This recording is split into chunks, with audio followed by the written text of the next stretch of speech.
Salam jumpa dengan saya, Catur Darmayanto, pada teknologi pengolahan gula Part 1B.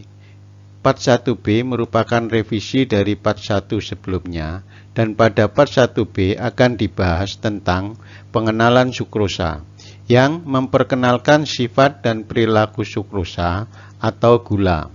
Oleh karena kita akan mengolah atau memproduksi gula kristal putih, maka tidak berlebihan kalau kita harus mempelajari dan memahami terlebih dahulu tentang sifat dan perilaku dari produk gula atau sukrosa, terutama sifat dan perilaku yang nantinya berkaitan dengan proses pengolahannya.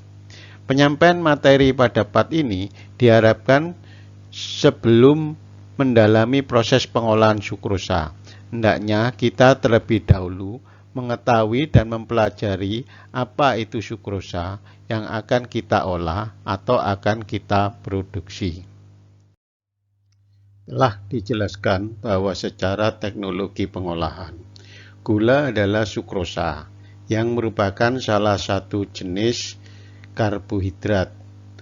Oleh karenanya, tidak berlebihan jika kita bahas klasifikasi karbohidrat.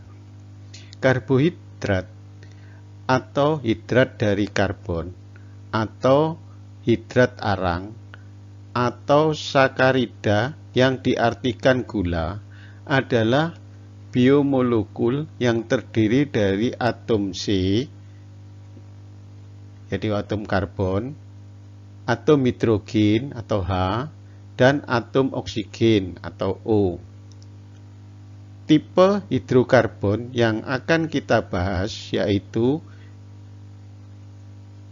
karbohidrat yang terkait dengan teknologi pengolahan gula, baik berupa sakarida maupun polisakarida.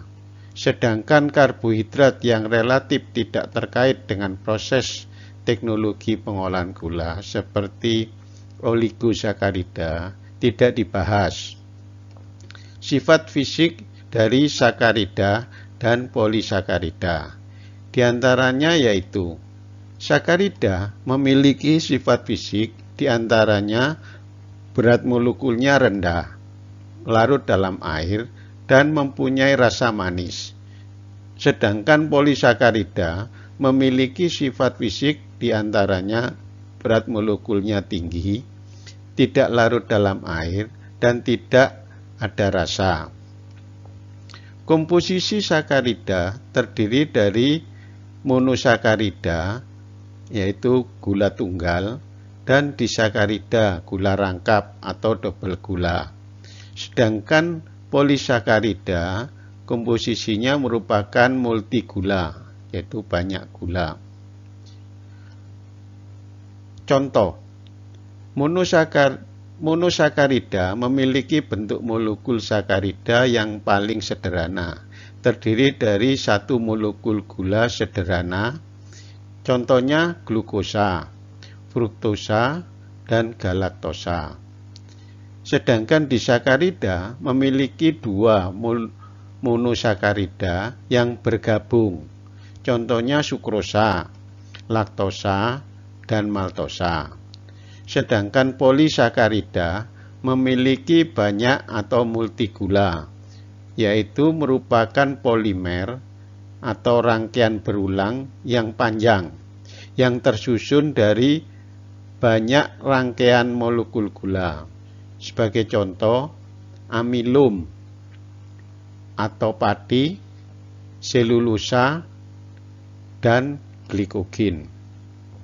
Sumber dari masing-masing karbohidrat, yaitu untuk monosakarida, bersumber dari buah-buahan dan sayur-sayuran.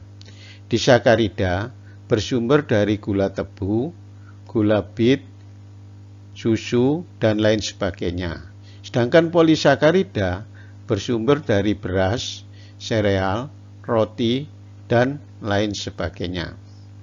Fungsi dari masing-masing karbohidrat di antaranya monosakarida merupakan sumber energi dan apabila berlebih dalam tubuh disimpan dalam bentuk glikogen. Disakarida juga merupakan sumber energi dan apabila berlebih disimpan dalam bentuk lemak. Polisakarida digunakan dalam sintesa DNA.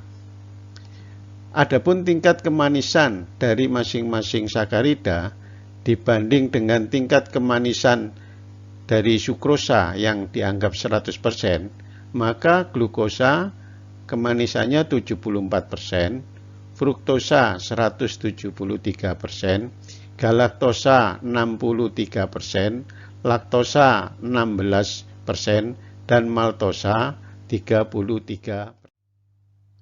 Rumus kimia dan rumus bangun hidrokarbon. Beberapa zat organik di samping memiliki rumus kimia yang sama, ternyata zat-zat tersebut juga memiliki rumus bangun yang berbeda. Sehingga terhadap zat-zat yang memiliki rumus kimia yang sama, namun memiliki rumus bangun yang berbeda, juga akan memiliki sifat-sifat fisis yang berbeda. Berikut rumus kimia dan rumus bangun dari beberapa hidrokarbon yang terkait dengan teknologi gula yang kita bahas. Pertama, monosakarida, baik glukosa, fruktosa maupun galaktosa memiliki rumus bangun yang berbeda. Namun, ketiganya memiliki rumus kimia yang sama, yaitu H2O 6 kali atau C6H12O6. Kedua, disakarida. Perhatikan pada gambar sketsa, baik maltosa, sukrosa maupun laktosa memiliki rumus bangun yang berbeda. Pada masing-masing disakarida tersebut terlihat bahwa maltosa merupakan disakarida yang terbentuk dari 2D-glukosa yang terhubung pada alfa 1 dan alfa 4. Sukrosa merupakan disakarida yang paling banyak ditemukan dalam tumbuh-tumbuhan. Disakarida ini terdiri dari 1 molekul D-glukosa dan 1 molekul D-fruktosa. Disakarida ini menunjukkan 4 hal. Pertama, monosakaridanya terdiri dari glukosa dan fruktosa. Kedua, jenis cincinnya, glukosa berupa piranosa dan fruktosa berupa furanosa. Ketiga, cara mereka terhubung bersama, atom oksigen pada karbon nomor 1 atau C1 dari alfa D-glukosa terhubung dengan atom karbon nomor 2 atau C2 dari D-fruktosa. Keempat, akhiran oksida menunjukkan bahwa karbon anumerik dari kedua monosakarida berpartisipasi dalam ikatan glikosidik.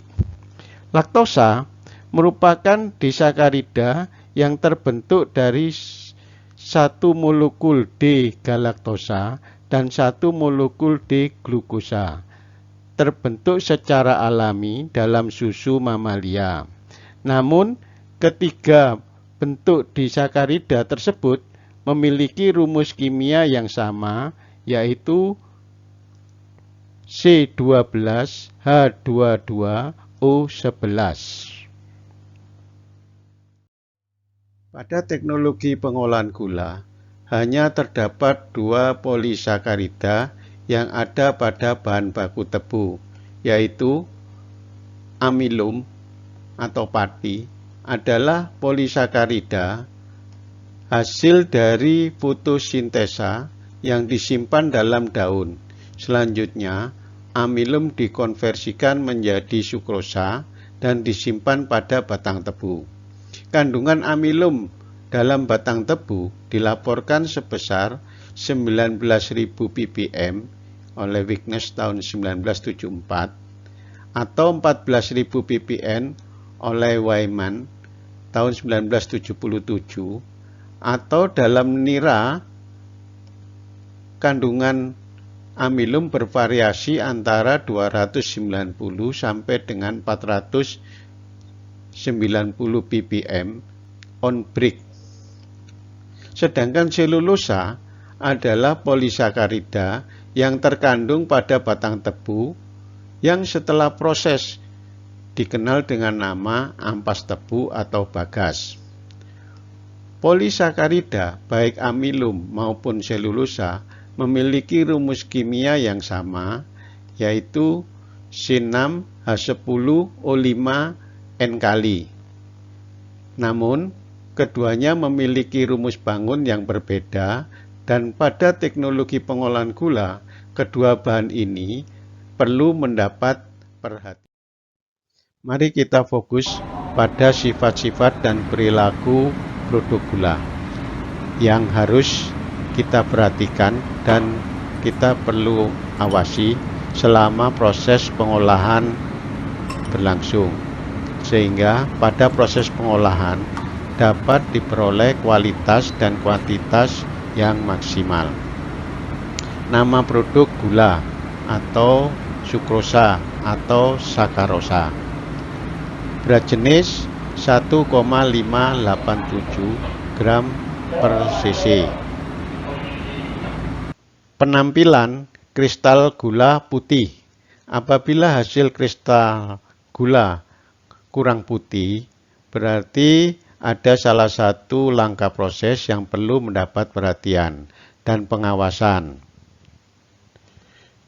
Struktur dari gula yaitu struktur kristalnya monoklinik, yaitu salah satu dari 7 sistem kristal, di mana pada sistem kristal ini dideskripsikan oleh 3 vektor yang memiliki panjang tidak sama dan membentuk prisma persegi panjang dengan jajaran genjang sebagai dasarnya.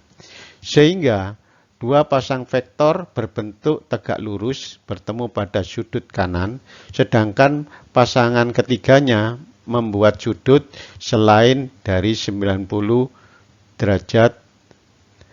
Apabila dalam proses pengolahan gula, struktur kristal yang dihasilkan tidak monoklinik, maka patut diduga pada proses kristalisasi terdapat gangguan dan perlu diperbaiki.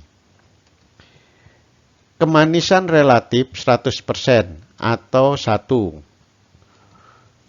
Rumus bangun yang terdiri dari 2 unit monosakarida yang diikat bersama oleh ikatan kovalen yang dikenal sebagai ikatan glikosidik yang terbentuk melalui reaksi dehidrasi, yaitu reaksi di mana terjadi peristiwa hilangnya satu atom hidrogen dari satu monosakarida dan satu gugus hidroksil dari monosakarida lainnya, sehingga terbentuk sukrosa dan melepas molekul air.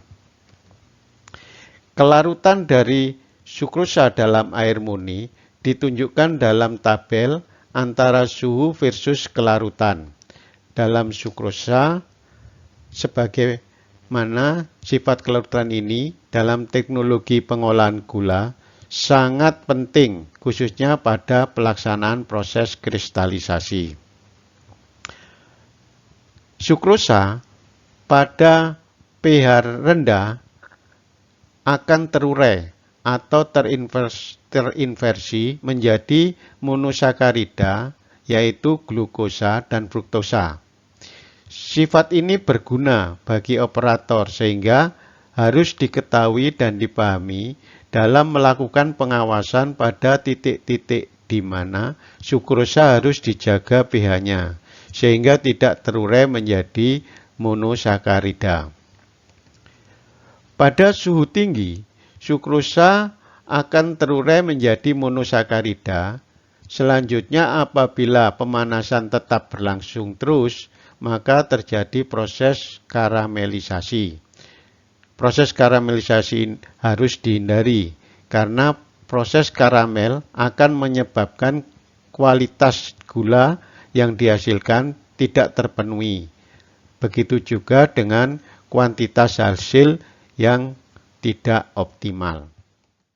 Sekian telah disampaikan teknologi pengolahan gula part 1B tentang pengenalan sukrosa Mudah-mudahan dapat dipahami dan dapat digunakan sebagai dasar dalam mempelajari proses pengolahan gula. Untuk selanjutnya, pada part ke-1C akan membahas tentang pengenalan bukan gula atau non-sukrosa. Terima kasih.